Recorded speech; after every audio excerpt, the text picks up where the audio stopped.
What's up there, everybody out there? I'm here with another video. I'm gonna try to be brief on this one. I'm not gonna hold you long. I understand everybody is busy. I'm gonna tell a story that came out of this book right here. It's called Ask, the bridge from your dreams to your destiny.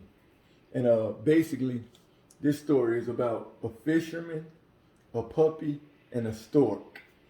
For everybody who don't know what a stork is, that's a type of bird with a real long beak. All right, so the fisherman went out to go fishing early in the morning, and he had his puppy with him. The fisherman got on his little boat and was on one end of the boat to cast his line out to start fishing. The puppy was on the other end. Unbeknownst to the fisherman, a mother stork flew down and stole one of the worms out of the fisherman's bucket. The dog began to bark, trying to alert the fisherman and trying to scare the stork off, but the fisherman didn't know why he was barking, so he just hushed the puppy. The second time the stork flew down to get a worm, grabbed the worm and flew off. The dog started barking again. The fisherman turned to hush the puppy, like be quiet, because he felt like he was going to scare off the fish and he's trying to fish to catch him. On the third time the mother stork flew down to take a worm out of the bucket, the dog refused to allow the stork to steal the worm this time. The dog got up, barked, tried to bite the stork, grabbed the worm, and they were tugging at it back and forth, and eventually the dog snatched the worm from the stork. The stork flew off and went back flying up and flew up to his nest, and the dog felt victorious because he felt good about protecting the worm for his owner.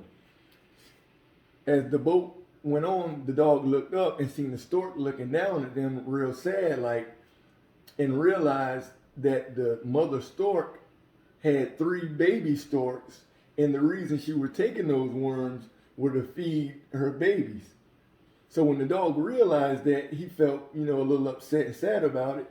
So he started wagging his tail to get the stork attention. When he got his attention, he knocked over the whole bucket of worms for the stork to fly down to get them to feed her babies. The stork flew down, scooped up a whole lot of the worms, flew back up, and gave the feast to her babies. After that, the dog felt good and was kind of content, sitting on the boat, relaxing, and looked up and seen a big shadow over his head. When he looked up, he realized it was the mother stork again. But this time, when the stork was over top of them, she had a mouthful of fish that she had swooped up and grabbed and dumped onto the boat. When she dumped all the fish all onto the boat, the fisherman turned and realized what happened and seen the huge catch of the fish. And the fisherman was, he was grateful, but he was shocked and amazed at the sight he had seen and was pleased by it.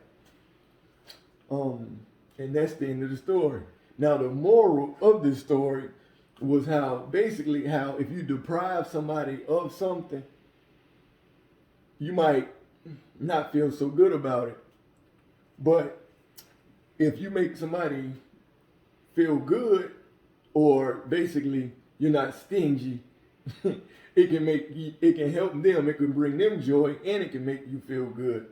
Also, the purpose of that story is to go to show how whenever you're giving, or you allow, you give of yourself, how in return it can bring you back greater abundance than you had ever imagined. So it's definitely beneficial and good to live life being given, doing for others. It'll bring you joy, it'll bring you happiness, and also it'll bring you back greater abundance to you than what you may have received anyway. With that being said, I hope you enjoyed that story. Help me help you. Hit like, hit subscribe to the page if you like what I said, you want to hear more of what I got to say. Once again, the name of this book was it's Ask. I don't know if you can see it. It's Ask, the bridge from your dreams to your destiny. It's a very good book. I advise anybody to go get it. Thank you for your time. I appreciate everybody.